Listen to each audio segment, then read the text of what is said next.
BJP के लोग कहते हैं कि व्यापारी हमारे कसीदे पढ़ते हैं, हमने उनकी भलाई ही इतनी कर दी।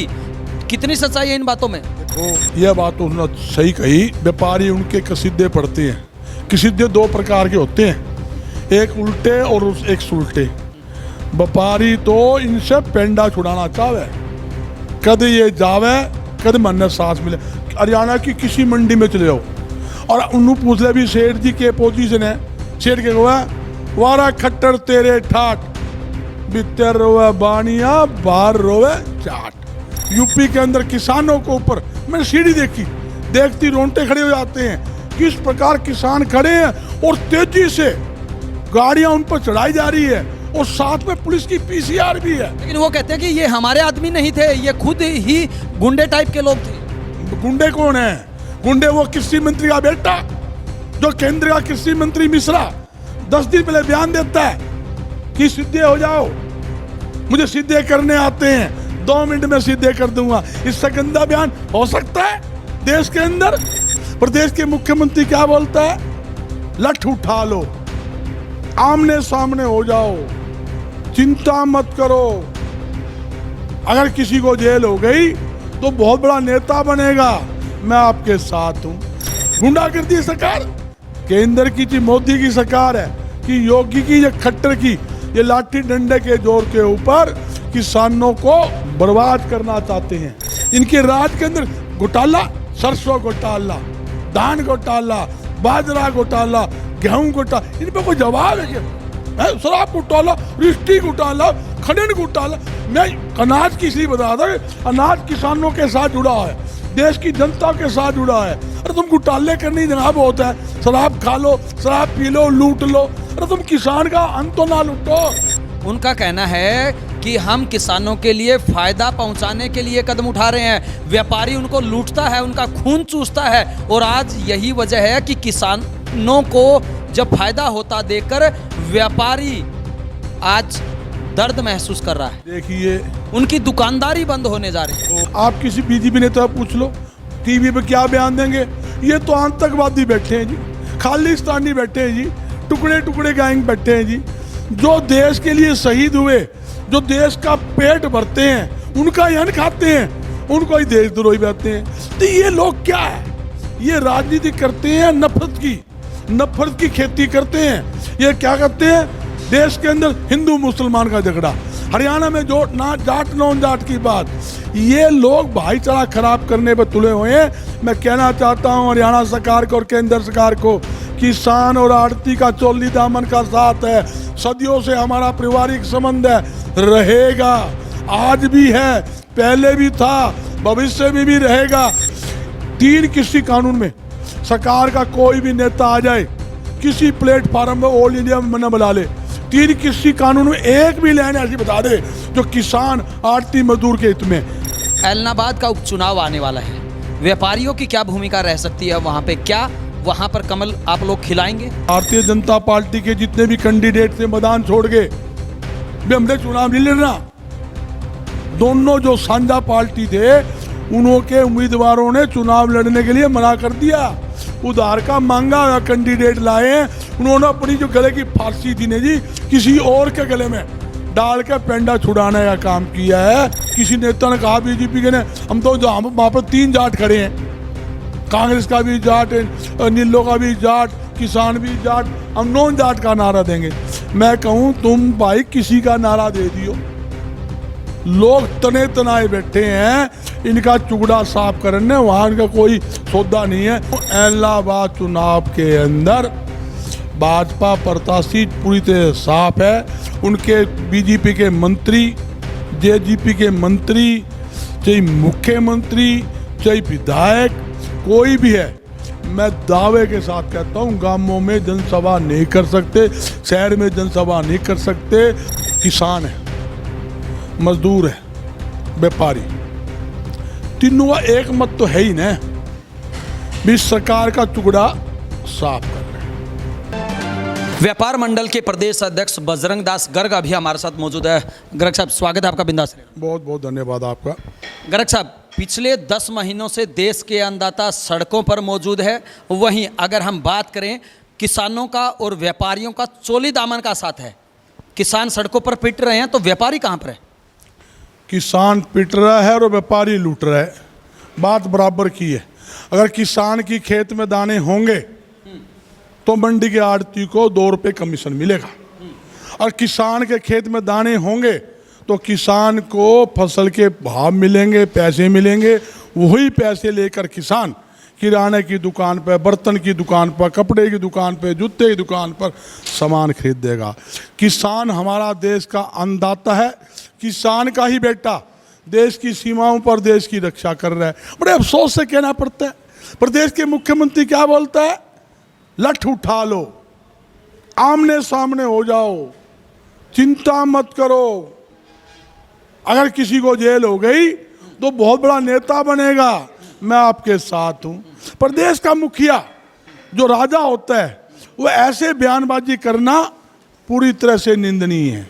मुख्यमंत्री का काम है देश के अंदर अमन शांति पैदा करवाना, लोगों की रक्षा करना। मगर ये सरकार, चाहे केंद्र का कृषि मंत्री हो, चाहे हरियाणा का कृषि मंत्री हो, चाहे मुख्यमंत्री हो, चाहे अन्य नेता हो, किसानों को उकसाकर हरियाणा में नहीं पूरे देश के अंदर भाईचारा खराब करने पर तुले हुए हैं। जिस प्रकार यूपी के अंदर किसानों को ऊपर, मैंने सीढ़ी देखी, देखती रोंगटे खड़े हो जाते हैं। किस प्रकार किसान खड़े हैं और तेजी से गाड़ियां उन पर चढ़ाई जा रही है, और साथ में पुलिस की पीसीआर भी है। लेकिन वो कहते हैं कि ये हमारे आदमी नहीं थे, ये खुद ही गुंडे टाइप के लोग थे। गुंडे कौन है? गुंडे वो कृषि मंत्री का बेटा, जो केंद्र का कृषि मंत्री मिश्रा 10 दिन पहले बयान देता है कि सीधे हो जाओ, मुझे सीधे करने आते हैं, 2 मिनट में सीधे कर दूंगा। इससे गंदा बयान हो सकता है देश के अंदर? जिस प्रकार मैं उनकी बातें सुन रहा हूं, बहुत जुल्म इन्होंने किया है, अपराधी पकड़े नहीं, और विपक्ष के नेताओं को जो उनसे मिलने के लिए जा रहे थे, उनके रिश्तेदार मिलने के लिए जा रहे थे, उनको पकड़ लिया।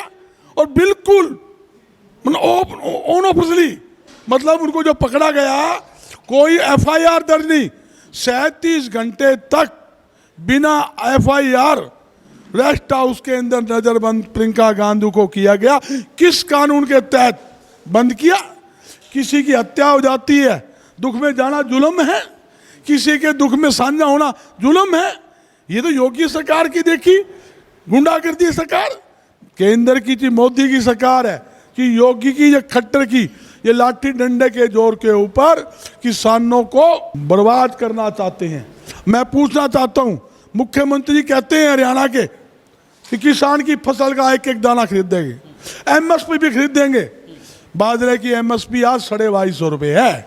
1100-1200 रुपये में पूरा बाजरा ट्रक के ट्रक में से भरवा लो। ट्रक के ट्रक किसान मतलब मंडियों में धक्के खा रहे हैं बाजरा बेचने के लिए।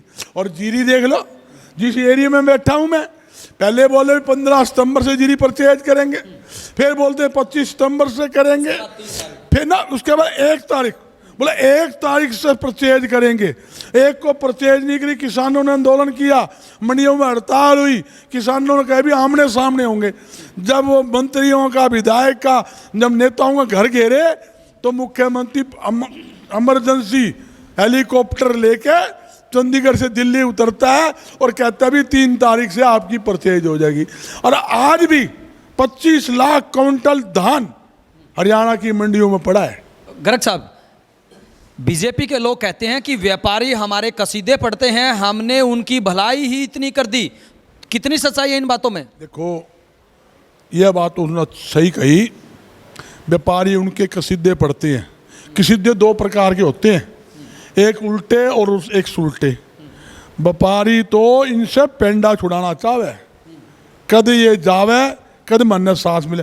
हरियाणा की किसी मंडी में चले जाओ और उन्होंने पूछ लिया भी सेठ जी के पोजीशन है, सेठ के हुआ वारा खट्टर तेरे ठाट, भीतर रोवे बानिया बाहर रोवे जाट।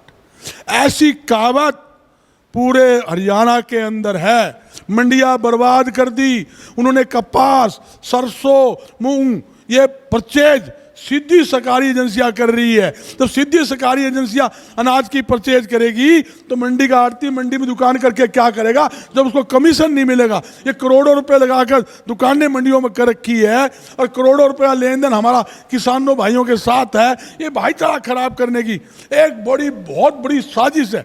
किसान जब नहीं चाहता, किसान का खुला ऐलान है भी हमें 3 किस्ती कानून नहीं चाहिए, मंडी का आड़ती नहीं चाहता, मजदूर नहीं चाहता, क्यों जबरन, क्यों केंद्र सरकार मोदी सरकार किसानों को बर्बाद करने के लिए 3 किस्ती कानून को लेके आ रही है। और मैं आपको 2 बात छोटी ही बताना चाहता हूं। 3 किस्ती कानून में सरकार का कोई भी नेता आ जाए किसी प्लेटफार्म में ऑल इंडिया में मना बुला ले, 3 किस्ती कानून में एक भी लाइन ऐसी बता दे जो किसान आड़ती मजदूर के हित में। मैं 2 चीज़ें बताता हूं। अगर प्राइवेट मंडी आज किसी कानून तहत बनेगी तो सरकारी मंडी या नारनौंद में कितने आड़ती है, इतनी बड़ी मंडी है, वहीं 25 आड़ती लाइसेंसदारी है।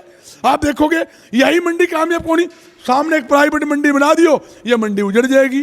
तो बड़ी बड़ी कंपनियां जो है सब्जी फल का। गर्ग साहब, उनका कहना है कि हम किसानों के लिए फायदा पहुंचाने के लिए कदम उठा रहे हैं, व्यापारी उनको लूटता है, उनका खून चूसता है, और आज यही वजह है कि किसानों को जब फायदा होता देखकर व्यापारी आज दर्द महसूस कर रहा है। देखिए, उनकी दुकानदारी बंद होने जा रही है। को इनका भड़काने की बात सुन लो। आपने बड़ा अच्छा सवाल कर लिया, मेरे दिल की बात आपने छू ली। ये किसान, आज किसान आंदोलन बैठा है, पूरे देश के नौकों पे बैठा है, गांव गांव में आंदोलन है, दिल्ली बॉर्डर पर आंदोलन है।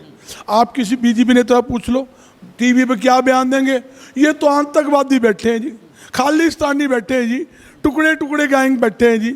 जो देश के लिए शहीद हुए, जो देश का पेट भरते हैं, उनका अन्न खाते हैं, उनको ही देशद्रोही कहते हैं। तो ये लोग क्या है, ये राजनीति करते हैं, नफरत की खेती करते हैं। ये क्या करते हैं, देश के अंदर हिंदू मुसलमान का झगड़ा, हरियाणा में जो ना जाट नॉन जाट की बात, ये लोग भाईचारा खराब करने पर तुले हुए हैं। मैं कहना चाहता हूं हरियाणा सरकार को और केंद्र सरकार को, किसान और आड़ती का चोली दामन का साथ है, सदियों से हमारा पारिवारिक संबंध है, रहेगा, आज भी है, पहले भी था, भविष्य में भी रहेगा। किसी किसान ने ये कहा मेरी फसल मंडी के आड़ती के माध्यम से ना बिके तो आप क्यों डंडा दे रहे हो। खुली बोली में किसान की अगर फसल मंडी में बिकेगी तो उसको 1.5 दुगने भाव मिलेंगे। कपास का MSP से हमें 1000 रुपये फालतू कपास के नरमा के किसान को मिले, क्यों, आड़ती के माध्यम से बिकी। सरसों 54-50 रुपये MSP था, 7-7 हज़ार रुपये की सरसों बिकी, क्यों बिकी, खुले बाजार के अंदर आड़ती बेची। अगर ये डंडा दे के MSP खरीदते तो कमाई कौन करता, ये करता। ये बाजरा की ले लो 2250 रुपये, ये कहते हैं हम 25% बाजरा खरीदेंगे। 25% किसका लिखा जाएगा, जो सरकार के चमचे हैं, सरकार के चेते हैं, वही लोग 1100-1200 में किसान का बाजरा खरीद देंगे। और एफर्ड को जो भी एजेंसी परचेज करती है उसमें किसान के नाम से एंट्री करवा कर उनको 2250 में बेचेंगे। बीच में 1000-1100 रुपये खाने का कमान सरकार के चेते करेंगे। इनके राज के अंदर घोटाला, सरसों घोटाला, धान घोटाला, बाजरा घोटाला, गेहूं घोटाला, इन पर कोई जवाब है क्या? शराब घोटाला, रिश्ती घोटाला, खनन घोटाला। मैं अनाज की इसलिए बता रहा था, अनाज किसानों के साथ जुड़ा है, देश की जनता के साथ जुड़ा है। अरे तुम घोटाले करने जनाब होता है, शराब खा लो, शराब पी लो, लूट लो, अरे तुम किसान का अन्न तो ना लूटो।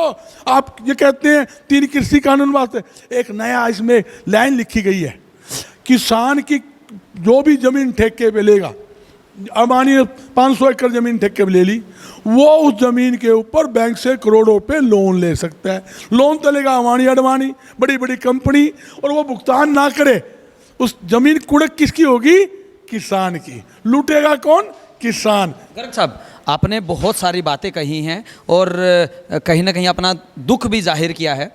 ऐलनाबाद का उपचुनाव आने वाला है, व्यापारियों की क्या भूमिका रह सकती है वहाँ पे, क्या वहाँ पर कमल आप लोग खिलाएंगे?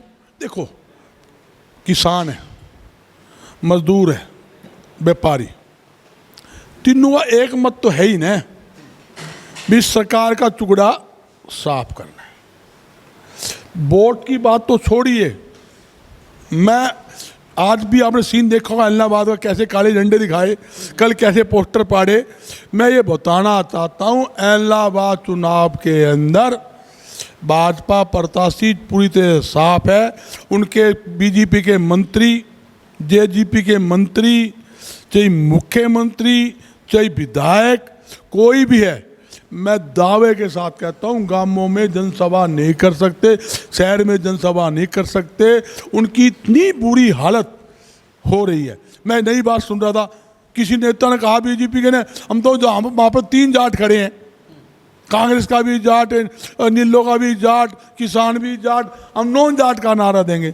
मैं कहूँ तुम भाई किसी का नारा दे दियो, लोग तने तनाए बैठे हैं, इनका चुगड़ा साफ करने वहाँ इनका कोई सौदा नहीं है। जिसका प्रकार बड़ौदा के अंदर लोगों ने धूल चटाई, सरकार सारी सरकार अमली जमला 6 महीने लग गया तो उनका कोई ढूंढा पाए।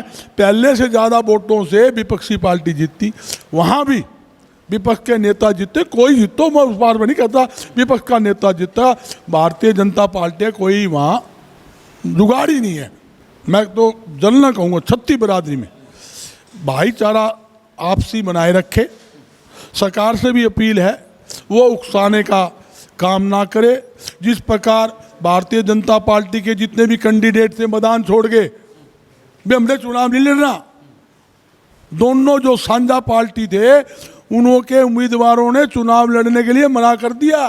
उधार का मांगा हुआ कैंडिडेट लाए हैं, उन्होंने अपनी जो गले की फांसी थी ने जी किसी और के गले में डाल के पेंडा छुड़ाने का काम किया है। ये वो चाहते हैं वहाँ भाईचारा खराब हो, माहौल खराब हो, मगर ऐसा नहीं होगा। शांति प्रिय आंदोलन होगा, शांति प्रिय चुनाव होगा। किसी प्रकार का वहाँ मैं जो समझता हूँ, मेरी सभी से अपील है पूरे देश और प्रदेश के अंदर अमन शांति बनाए रखे, भाईचारा बनाए रखे। बड़ा मुश्किल से देश के अंदर 1947 के बाद भाईचारा बना। अगर हम बीजेपी नेत्री की बात करें, सोनाली फोगाट की तरफ से किसानों को गुंडा बताया गया है एक बार फिर, और मुगलों से तुलना की है। देखो मैं उस बारे में क्या कहूँ, मुझे इस बारे में नॉलेज नहीं है। किसी के बारे में बात कहूँ कि मेरी नॉलेज में कोई वैसी बात नहीं है, मैं मेरा आगे कोई ऐसी बात नहीं। मैं एक्चुअल में क्या है सारा दिन हाँ है ऐसा, बिल्कुल हम बता रहे हैं, लेकिन कितना जायज मानते हैं? सुनो, मैं कहूँ मैं किसी के बारे में पर्सनली टिप्पणी नहीं करना चाहता। मैं एक बात जरूर कहूँगा, ये सरकार जो है ना जमा निकम्मी सरकार है। मैं पहले भी कह चुका हूँ, जब हरियाणा का मुख्यमंत्री खुद कहे 500-700 आदमी हर जगह अपने फौज तैयार कर लो, लठ तैयार रखो, आमने सामने हो जाओ, जेल जाना पड़े 2-3 महीने जेल जाओ, बड़े नेता बनोगे, मैं तुम्हारे साथ हूँ। इसका क्या मतलब है? इसका मतलब ये है नट ले लो और किसानों के मारो, आमने सामने हो आए। यही तो भड़काऊ, ये माहौल खराब करने की इनकी साजिश है, ये नहीं होनी चाहिए। और मुख्यमंत्री जी बयान की मैं कड़े शब्दों में निंदा करता हूँ और मैं मांग करता हूँ मुख्यमंत्री जी को जो बयान दिया है उसको अपने बयान को वापिस लेना चाहिए। उनके लिए जनता से, किसान से माफ़ी मांगनी चाहिए। यहाँ तक कि हमारा किसी ने मंत्री है हरियाणा का, उसने भी बयान दिया था किसानों को तो मरना है, बॉर्डर पर मर गए, नहीं घर जाकर मरते। एक बयान है, ऐसे आप बयान दोगे तो किसान उकसाएगा, कोई मेरे घर बैठा लठ मारेगा, मेरे घर के अंदर बढ़ के मेरे को गाल बकेगा, हाँ तो मैं क्या करूँगा? तो कुछ ना कुछ वही बात, अभी तू 4 बकेगा मैं 2 बकूंगा। वो स्थिति हो रही है, ऐसा नहीं होना चाहिए। सरकार को तो भाईचारा बना रहना चाहिए। ये थे व्यापार मंडल के प्रदेश अध्यक्ष बजरंग दास गर्ग, जिनका साफ तौर से कहना है कि प्रदेश के अंदर आज पूरी तरह से जनता बीजेपी से परेशान है और आने वाले इलाहाबाद उपचुनाव में इसका खामियाजा गठबंधन सरकार को और उनके उम्मीदवार को भुगतना पड़ेगा। इनकी तरफ से ये भी ऐलान किया गया है कि इस तरह के जो बयान दिए गए हैं उसका भी खामियाजा उनको भुगतना पड़ेगा। अब देखना ये है कि आने वाले समय में किस प्रकार से इन बयानों का और साथ ही साथ उम्मीदवार का प्रभाव पड़ता है और क्या वहाँ पर कमल खिल पाता है। वीडियो जर्नलिस्ट अमित कुमार के साथ अजय लोहान, बिंदास हरियाणा।